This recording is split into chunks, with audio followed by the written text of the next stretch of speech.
Siamo in un posto speciale, in un posto magico come dico io, perché siamo nel prato di Schiba, che è un prato antistante al centro, vicino al centro. Un posto magico perché, forse lo vedete alle mie spalle, questo panorama ci permette di riappropriarci un po' anche dell'ambiente in cui viviamo. Al centro noi facciamo tantissime offerte, lavoriamo non solo con le scuole ma anche a tanti livelli. Con le scuole offriamo delle proposte sia giornaliere sia delle proposte residenziali. Abbiamo tutto l'indotto della parte astronomica con una ricca, diciamo, strumentazione che ci permette di far conoscere ed alzare la testa come voleva Don Paolo e invitava gli alunni per scoprire le bellezze che oramai la luce ci nasconde del cielo. Ma questi prati, questi boschi diventano anche il pretesto per guardare i fiori di questo prato, un prato oramai che stiamo cercando di tutelare perché prati semiaridi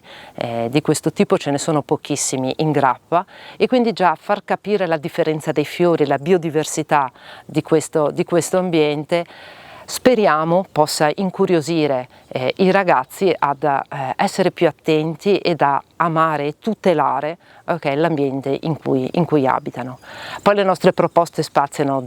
non solo alla parte botanica ma alla parte zoologica, alla parte geologica, ma anche a delle esperienze pratiche, anche al fare delle camminate, al sudare come in questa calda giornata d'estate e quindi a guardarsi attorno, come era la grande speranza di Don Paolo. Quindi io sto diventando un po' la voce narrante di quello che oggi il centro offre,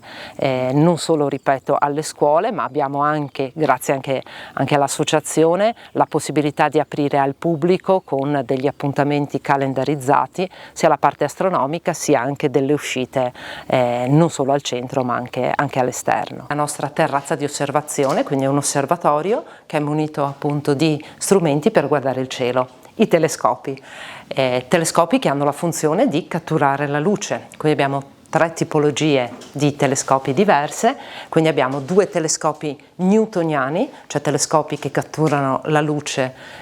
con lo specchio, e poi abbiamo un telescopio galileiano,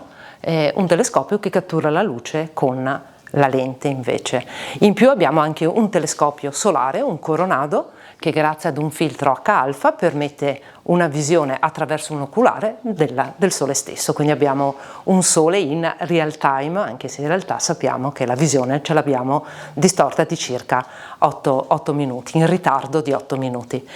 Quindi un osservatorio che in qualche modo assieme al planetario costituisce parte del nostro indotto dell'astronomia. Planetario ed osservatorio che sono 2